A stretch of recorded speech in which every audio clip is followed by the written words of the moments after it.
सनातन धर्म में 9 ग्रहों में न्यायाधीश की भूमिका निभाने वाले शनिदेव पर बहुत सारे वृत्तांत बताए जाते हैं, परंतु शनिदेव ने गुरु भगवान शिव जी के द्वारा ही शनिदेव को 9 ग्रहों का स्वामी होने का भी आशीर्वाद प्राप्त है।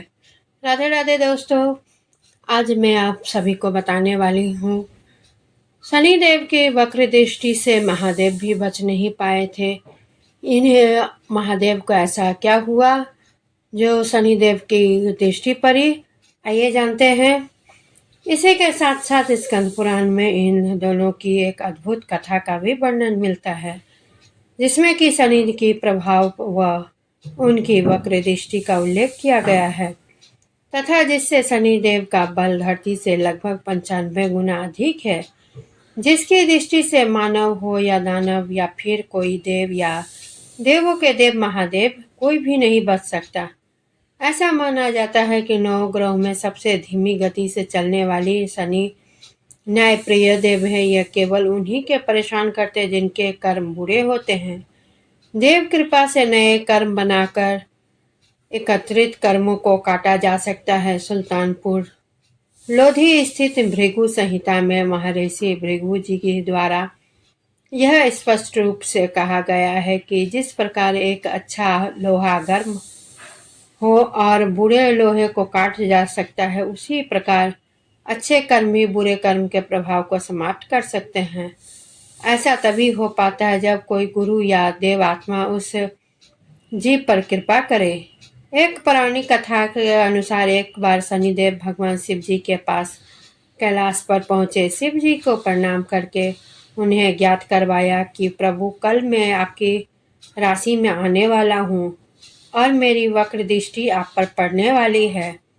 शनिदेव की बातें सुनकर भगवान अवाक रह गए और मंद मंद मुस्कुराकर कहा, है शनिदेव, आपकी वक्र दृष्टि कितने समय तक मुझ पर रहेगी? तब शनिदेव ने कहा कि हे प्रभु, कल 1.25 पहर के लिए आप मेरी वक्र दृष्टि रहेगी।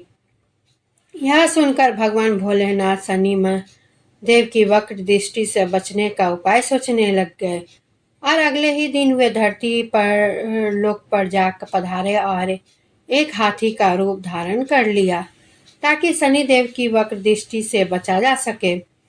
भगवान शंकर को हाथी के रूप में 1.25 पहर तक का समय व्यतीत होने पर शिव जी ने सोचा, अब सारा दिन व्यतीत हो चुका है और शनिदेव की वक्र दृष्टि का उन पर कोई प्रभाव नहीं हो पाया। तब भगवान शिव पुनः कैलाश वापस लौट आए। भगवान शंकर के अति प्रसन्न मुद्रा में कैलाश पहुंचे तो उन्होंने वहां पर शनिदेव उनका इंतजार करते हुए पाया। शंकर जी को देखकर शनिदेव ने प्रणाम किया। शंकर जी ने कहा, हे शनिदेव, आपकी वक्र दृष्टि का मुझ पर कोई नकारात्मक प्रभाव नहीं पड़ा। यह सुनकर शनिदेव मुस्कुराए और कहा कि मेरी वक्र दृष्टि से कोई भी नहीं बच सकता, चाहे कोई भी क्यों ना हो। तब शनिदेव ने कहा, हे प्रभु, मेरी ही दृष्टि के प्रभाव से आपको 1.25 पहर के लिए देव योनि को त्याग कर पशु योनि में जाना पड़ा। यही मेरी वक्र दृष्टि का आप पर प्रभाव था। शनिदेव की न्यायप्रियता को देखकर भगवान शिव जी अति प्रसन्न हुए और शनिदेव को सूर्य से भी ज़्यादा प्रतापी होने का वरदान दिया।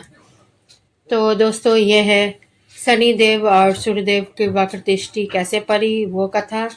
अभी मैं आपको सुनाने जा रही हूँ फिर महादेव कैसे किसान बने। मैं आपको अगली कथा में, अगली शनिदेव की कथा में सुनाऊंगी जो महादेव किसान कैसे बने।